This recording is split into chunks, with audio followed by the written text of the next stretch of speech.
Mag-aalas 10 na yata nang makauwi kami ni Kristo. Masyado kaming nalibang sa kwentuhan namin at nakalimutan na namin ang oras.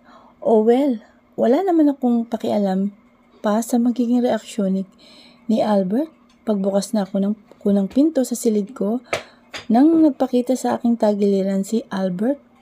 You broke my rule again. Athena, it's already past 10 o'clock. He hissed. Hinarap ko siya dahil naiinis ako sa inaastan niya. Hindi na ako bata para bigyan mo ng taning ang bawat lakad ko, Albert. Yes, nasa pamamahay mo ako, but that doesn't give you the right to tell me what to do and not what to do with my life. You don't own me, huh? John Albert de la Puente, I answered angrily at him. He grabbed my elbow kaya napalapit ako sa kanya, his eyes darkening from unexplainable madness. I own you, Athena, and you know it. Sorry, but you don't. I don't belong to anyone but to myself. Niyakap niya ako at pinagdikit ang aming noo. Ang lakas ng tibok ng puso ko. Bakit pag si Albert na, naghuhurumintado agad ang puso ko?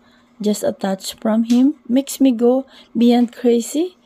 He closed his eyes as he whispered, Don't make me jealous. Athena, I don't like the feeling.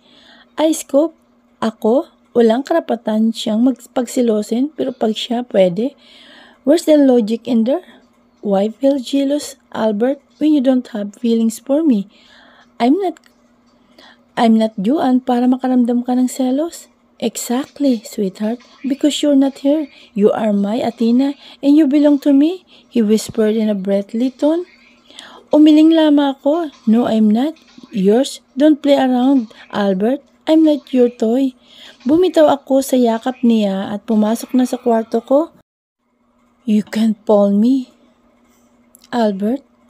After you kiss her in front of me, you're telling me all these things now. I'm not stupid. Your heart. Papunta akong kusina para kumuha ng maiinom nang makita kong paparating naman si Albert. Mula doon, ilang araw ko nang iniiwasan ang lalaking ito, pero dahil nasa iisang bahay lang kami nakatira, ay malamang hindi maiwasan ang ganitong pagkakataon. Patay mali siyang naglakad lang ako ng diretso. I'm not even looking at him though. I know that he is looking at me. I just trying to look smart and calm. Tumikim siya bago siya huminto sa paglalakad. Nang duman ako sa gilid niya, hinablot niya ang aking braso. I expected this and I really wanted to roll my eyes at him. Iniiwasan mo ba ako, Athena? Umiiling ako. No, why should I? I don't know, pero wala naman akong magawang kasalanan sa iyo. Meron ba? Ipapaalala mo nga sa akin. Sabihin mo para may tama ko. Naramdaman ko ang paghagod ng daliri nito sa braso ko. At bigla na namang nanulay ang kuryente sa bawat himaymay ng aking katawan. Teka, nakalimutan ko na, bakit ko nga ba siya iniiwasan? Albert, ayoko lang nagawan tayo ng issue. Alam mo na, nakakahiya sa girlfriend mo. Mapakla akong ngumiti sa kanya. Lumitaw ang ngisi nito sa gwapo nitong muka. You sound very jealous, sweetheart. Nalaki ang mata ko na nakatitig sa kanya. Excuse me, ako magsiselos? No way. Pumalag ako at hinablot ang braso kong hawak-hawak niya. Umirap ako. He combed his hair with his fingers and he's still grinning from ear to ear. Yeah, there's no point to get jealous, sweetheart. I know, there's really no point. Wala tayong karapatang magselos dahil wala naman tayong nararamdaman sa bawat isa. Hindi ko kayo pinapakialaman ni Joanne, kaya please, huwag mo na rin kaming pakialaman ni Christoph. Lumunok ako after I spelled that. Siyempre, hindi yun totoo dahil mahal ko siya. I know I am lying and lying is really bad, but I better choose to lie than to let him know that I am, in fact, very jealous. Halos araw-araw nga silang magkasama ng girlfriend niya, pero wala siyang narinig sa akin. Che, his facial expression changes na parabang nakakain ng mapait na lasa. Maria Athena, hindi ko alam kung manhid ka o ano, pero hindi ko nagugustuhan yung mga pinagsasabi mo. We still have a deal, sweetheart. You forget? He smirked, ang matay nagbabaga sa inis. The hell with you, deal, Albert? Hindi mo ako maangkin. Naglakad na ako palayo sa kanya, ngunit nabigla ko nang yumakap siya sa akin mula sa likuran. I abruptly stopped. Akin ka lang, Athena. Walang ibang pwedeng humawak sa'yo. humalik sa'yo, umangkin sa'yo, dahil akin ka lang. Remember that? He whispered and gave my cheeks a kiss bago niya ako pinakawalan at naglakad papalayo. Nanubig ang mga mata ko sa sinabi niya. Nilingon ko si Albert na tanging likod nito ang aking nakikita. Ang tanong, Albert, akin ka rin ba? Himala at walang jowa na nagpagala-gala sa mansyon. Natapos na lamang ang hapunan, hindi nagpakita ang babae. Mainam naman kahit papano ay nakapagpahinga ang puso ko sa pasakit. Nandito kami sa sali habang nagkakape at pinag-uusapan ng mag-ina ang tungkol sa kanilang negosyo. Tahimik lang ako sa gilid habang nagbabasa ng mga magazines. Alam kong sa direksyon ko na naman nakatingin si Albert kahit ang ina nito ang kausap. Nagtaas ako ng tingin at nagsalubong ang aming tingin. Nagtaas din ito ng kilay at ngumiti ng nakakaloko. Pasimple ko siyang inirapan at ibinalik sa magazine ang tingin. Kayo bang dalawa may tampuhan? Biglang sabi ng ginang at muntik pa akong napaubo. Tampuhan po talaga ang term? Naku, wala pong ganun. Tita, bakit niyo po naisip yun? Tipid kong ngiti sa senyora. Ilang araw ko nang nakikita ang simpleng irapan yung dalawa. Para kayong mga bata, pag-usapan niyo yan at malalaki na kayo. Ngumuso ako sa sinabi nito. Hindi nga po, auntie. Okay nga po kami ni Albert. Di ba, Albert? Pinanlakihan ko ito ng mata. Samantalang ito ay kumunot na ulang. Ewan ko sa'yo. Tanging sagot nito. Umiling-iling lamang ang senyora sa amin at nakibuklat na rin ang magazine. Maya-maya lamang ay nakarinig kami ng ugo ng mga sasakyan. Yes, mga sasakyan. Sino-sino ang mga dumating? Hindi kaya si Joanne at nagbitbit ng mga alipores nito? I don't hate that girl, but I don't like her either. Tumayo si Albert para lumabas. Tinay, salubungin natin sila. Masiglang wika ng ginang. Aba, excited po ata kayo, tita. Inalayan ko siya sa pagtayo at paglalakad. Nasa malapit na kami ng pinto na marinig ko ang boses ng mga lalaki. Sa bukana ay 5 lalaki ang nakikita ko, maliban kay Albert at 3 kotse ang nakaparada sa driveway. Napaaga ata kayo wika ni Albert. Yeah, dude. Wala na rin kaming ginagawa kaya naisipan na namin pumunta na lamang dito. Sabi ng isang lalaki. Oh, mabuti naman at nabitbit niyo si Lawrence. Napapalatak pa si Albert at niyakap yung lalaking tahimik lamang. Che, they keep on pestering me at the office kaya wala akong choice kundi ang sumama na lamang. Sagot ng guy na sa tingin ko ay si Lawrence. Move on din kasi dude. Pag may time, how many times did I tell you that moving on is the new trend nowadays? Halakhak nung naka-black shirt.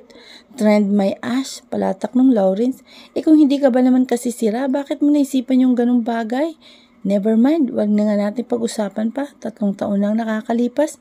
It's for her own good, dude, not mine. Lawrence complained. Yeah, right, whatever. Wow, ang gagwapo naman mga ito. Mga kaibigan ba sila ni Albert? Tika sila yung nasa picture frames sa room ni Albert. Tita, bulalas ng isa nang mapansin na kanina pa namin sila pinagmamasdan. Mga iho, buti at naisipan yung galain ako. Nakangiting wika ni senyora sa kanila. Ang 5 ay nagmano sa ginang at humalik sa pisngi. Siyempre naman, tita, favorite po namin kayo. Isa kalapit na ang birthday natin Pabata na po kayo, tita Kumindat pa ito kay tita na ikinatawa ng huli. Mukhang maloko ito. Nalipat ang tingin nito sa akin. Wow! May Diyosa palang tinatago si Ranchero Good evening. I'm Ian and you are? Naglahad ito ng palad. I blush. Ang gwapo naman kasi. Atina, personal nurse po ako ni Tita Elizabeth. Simple kong kinuha ang kamay ko. Afterward, we shook hands. I'm James. Nagpakilala rin ang nakared na guy. Jack here. Hi, I'm Chris. Lawrence de la Torre. Wika nung lalaking panghuli. Wait, Lawrence de la Torre? Parang narinig ko ng pangalan niya dati. Lahat sila ay nakipagkamay sa akin. Ang iba ay humalik sa aking palad. Ilang taon ka na, Atina? If I remember correctly, his name is Jack. Call him Tinay, dude, not Atina. Biglang salita ni Albert na kanina patahimik. Tumikim ang isa niyang kaibigan. What's the problem with calling your girl in her real name? Dude, si Lawrence noon. Ganon din kay Ems. Nagagalit pag tinatawag na Emerald si Ems. Bakit kayo ganun? Nagtatakang wika nung Ian. Because it's so personal. Albert and Lawrence answered in chorus. Jeez, sabi ko nga, di ba? Relax, mahina ang kalaban. Biglang nagtaas ng 2 kamay sa ere si Ian. Inakbayan ito ni Chris na natatawa. Ang dadal mo kasi bro. Halakhak nito. Alam na bro, ngisi ni Jack. Tama na nga yan. Magsipasok na kayong lahat. Makukurot ko kayo sa singit eh. Wika ni tita. Parang wala lang na nagtawanan silang lahat. Halatang close talaga sila sa isa't isa. Natatawa na rin tuloy ako sa kanila. Nahuli ko pa ang pag-irap sa akin eh. Albert, ay, aba, problema ng damuhong yun. Tumulong ako sa pag-asikaso sa kanila dahil hindi pa pala naghahapunan ng mga ito at bumiyahe pa mula Davao City. Puro harutan at kwentuhan. Ang ginawa nila sa hapagkainan, yung totoong mga kilalang tao pa ang mga ito at kung umasta ay parang mga bata lamang, batang isip. Pansin ko rin ang pangalakhak ni Albert. Edi wow, marunong palang humalakhak ang mokong ito. Akala ko naman laging galit sa mundo dahil kadalasan ay sambakol ang mukhang nakikita ko araw-araw. Pero sa akin lang dahil pagkasama nito si Joanne ay maaliwalas ang aura nito. Napasimangot ako. I really hate him when that girl is around. Wala sa sariling hikab ako. Mag-alas 10 na rin kasi. Tumayo si Albert mula sa upo nito at naglakad patungo sa akin. Ako na. Nakatayo sa bungad ng dining area at nagbabantay kay senyora na masigla pa rin nakipagkwentuhan sa mga bisita. Huminto si Albert sa harap ko. Anto ka na? Malambing na tanong nito. Umangat ang kamay at hinimas ang pisngi ko. Nope. Hintahin ko muna ang mama mo. Hindi ako makatingin ng diretso sa kanya kaya umiiwas ako ng tingin. It's okay. Ako nang bahala kay mama. You go upstairs na, Athena, and sleep. Ayokong napupuyat ka. Umalik ito sa aking noo. Pagkatapos, bakit ang lambing niya sa akin ngayon? Pinili kong huwag pansinin ang kinikilos nito sa akin. I chose to nod at him. Pakisabi sa kanilang nauna na ako ha. Salamat. Tipid kong ngiti sa kanya. Albert, why are you being like this? Minsan naisip ko na totoo ang lahat ng ipinapakita mo sa akin. Sana nga totoo ang lahat ng ito. Sana nga, hindi ako panakipbutas. Just because of Joanne is out of the picture today? Sure, he smiled. Paalis na ako nang may maalala. Albert, I'm sorry for asking this, pero si Lawrence De La Torre, nabanggit mo na ba sa akin noon? Tanong ko at medyo nagulat pa ito. Remember the check I left you 6 years ago? It was his name written on it. Holy cow, now I know why the name is utterly familiar. It's Lawrence De La Torre, name written on the check na akala ko pa nga ay siyang totoong name ni Albert noon at nagsinungaling ito sa akin for not telling me his real name. At hindi ka nagbigay ng kahit na anong impormasyon sa bangko about sa sarili mo ha, Athena? Kaya hindi kita mahanap noon. I had been searching all over the place, the city, to find you. Pero hindi kita makita. Hindi kita matagpuan. And I swear to God, I hate myself for leaving you that night. He confessed, his eyes hurting from his confession. Why now, Albert? What's the point of all this? Bakit mo ako hinahanap, Albert? Naguluhan ako sa pinagtapat niya. Tiningnan niya ako gamit ang namumungay ng mga mata. Because that night was the night you took my heart away. And I stopped living since then. I want to give it back to me. But this time, it's your heart that I want. Tumikim ito at nag-iwas ng tingin. Good night, Athena. Tumalikod dito sa akin at bumalik sa mesa na parang wala lang. Ang lakas ng tibok ng puso ko. Nawindang na yata ako. What the hell is that supposed to mean, Albert? Seal it with a kiss? Naalimpungatan ako nang makarinig ng tunog ng gitara. I glanced at the wall clock at mag-alas 12 na pala ng madaling araw. Saan ba nanggagaling yun? Napatingin ako sa biranda at nakita kong may gumagalaw mula ron. Mukhang may tao. Bumangon ako at sinuot ang robe. Dahan-dahang naglakad ako at unti-unting lumalakas ang tunog ng gitara. Girl, there are no words to say. What I feel in my heart. You're on my mind night and day, and it's hurt me when we're apart. When you're not here by my side, there's nothing in this world for me. I guess I'm crazy. Crazy for you, can't you see? Although You may think it's crazy. Here it's where I want to be. I will always need your love. Binuksan ko ang sliding door at nakita ko si Albert na nakaupo sa mahabang bench na nakalagay para dito. Did I disturb you? He asked nang magtagpo ang aming mata. Umiling ako. Albert, did you know you have been disturbing me for quite some time now? Pinasadahan ko ito ng tingin. Naka-black sleeveless lamang ito at naka-simple shorts. Tumigil ito sa paggitara at tumikim. Tinapik nito ang space ng bench. He looked straight into my eyes. Come here, Athena. Parang nahipnotis mo ako sa mga titig niya.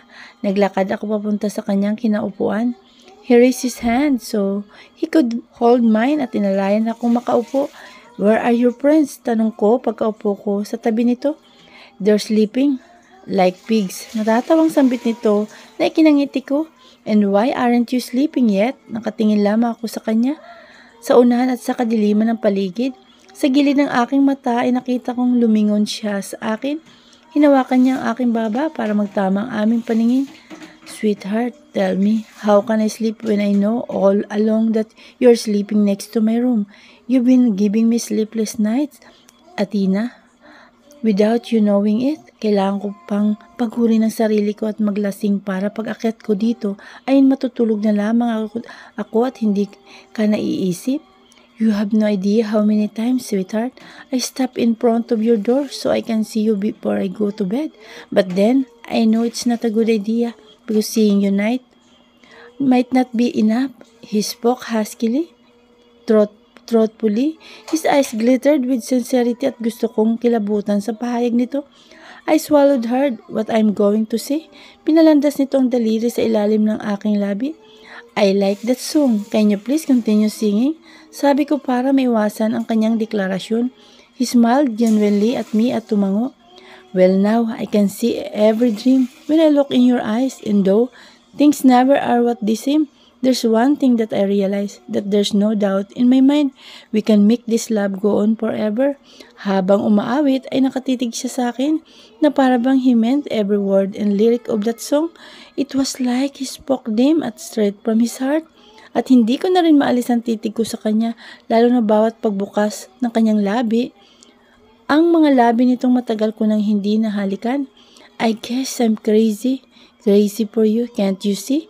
Although you may think it's crazy, here it's where I always be and I need you with me. Tumigil ito sa pagigitara. Inalapag sa sahig at kinuha ang aking kamay. Tinapat niya ito sa kanyang dibdib at naramdaman ko ang lakas ng pintig ng puso nito. Oh, Albert, cause you are the dream that finally came true in me. In all my life, there'll be no one else. If I look all my life, there could be no one else, and for the rest of my life, all I need is you. He continued singing even without the help of the guitar. Be my girl, Athena, please. I need you for the rest of my life. I gasped. I didn't expect this. I didn't expect this since all my life. Pangako, hindi ko ipipilit ang sarili ko sa iyo hanggat hindi ka pa handa. I'll be gentle. I'll be good. I'll be your everything, sweetheart. Please, just give me a chance. Madamdaming bigkas ni Albert at mabibigat ang kanyang mga titig. Should I give him a chance? But you have... Joanne, Albert, hindi ko alam bakit mo sinasabi sa akin ang lahat ng ito gayong may nobya ka na. Umiiling ako sa kanya at kinuha ang aking kamay na hawak-hawak nito. Joanne was a girl from the past and she belongs there. I don't want her. I don't need her because the moment I saw you, you have already captured my heart, Athena. Ang laki kong gahago dahil umalis ako noon at hindi ka hinintay na magising. Siguro kasi I've seen the purse in your eyes. You were afraid of me. You didn't like me. You didn't want me. At ako ang taong hindi namimilit ang sarili sa ibang babae kahit gaano ko man yun siya kagusto. Because at the end of the day, you would end up hating me if I forced myself to you. At ayokong mangyari yun. Ang kamuhian mo ako. Mahabang pahig nito sa akin. Hinila niya ako at wala sa sarili